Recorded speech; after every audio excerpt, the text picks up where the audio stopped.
प्रतापगढ़ राज्य में खुशीराम और मणिराम नाम के दो व्यक्ति रहते थे। दोनों में गहरी मित्रता थी। दोनों ने मिलकर योजना बनाई कि धन, संपत्ति और कारोबार बढ़ाने के लिए गांव से शहर चला जाए। मन में ऐसा ठान दोनों मित्र शहर की ओर चल दिए। अचानक रास्ते में एक सुनसान जगह पर उन्हें खजाना मिल गया। उन्होंने उसे खोलकर देखा तो उसमें चांदी के जेवरात और सोने की गिन्नियां थी। इतना सारा खजाना देखकर खुशीराम ने मणिराम से कहा, अब हमारे लिए ये धन पर्याप्त होगा, इसलिए शहर जाकर क्या करेंगे?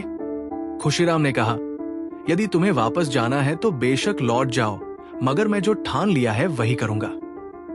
ये कहकर दोनों ने उस धन को बराबर बराबर बांट लिया। अपने हिस्से का धन संभालते हुए खुशीराम ने मणिराम से कहा, इसे तुम मेरी पत्नी को दे देना। इसके बाद उन्होंने एक दूसरे से विदा ली। लौटकर मणिराम के मन में बेईमानी आ गई।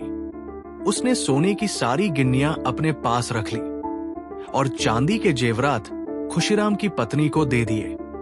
2 साल बाद खुशीराम जब घर लौटा तो उसने अपनी पत्नी से वो धन मांगा। मणिराम ने उसे जो कुछ दिया था ईमानदारी से उसने पति के आगे रख दिया। खुशीराम ने पूछा, इसमें से सोने की गिन्नियां कहाँ गई?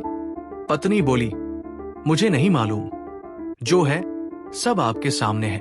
वो तुरंत मणिराम के घर गया। उसने उससे पूछा, भाई ये बताओ कि मेरे हिस्से की गिन्नियां कहाँ हैं? मणिराम ने तुरंत उत्तर दिया, अरे मैं सब कुछ तुम्हारी पत्नी को दे चुका हूं। हो सकता है वो तुमसे झूठ बोल रही हो। घर लौटकर खुशीराम गुस्से में बौखलाकर अपनी पत्नी को पीटने लगा। उसने सोचा, औरतें सोने चांदी के लिए मन में लालच रखती हैं, इसलिए झूठ बोल रही है। बेचारी के लाख मना करने पर भी वो नहीं माना।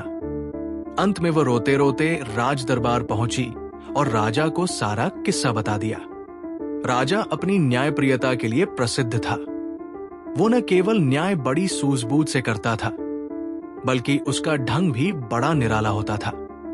राजा ने तुरंत आदेश दिया कि खुशीराम को दरबार में बुलाया जाए। खुशीराम ने भी राजा को सारा किस्सा विस्तार पूर्वक बताया। अब राजा ने मणिराम को दरबार में बुलाया। राजा ने मणिराम से पूछा, क्या तुमने इसकी पत्नी को सोने की गिन्नियां दी थी? जी हुजूर, उसने सिर झुकाकर उत्तर दिया। राजा ने पूछा, मगर इस बात का गवाह कौन है?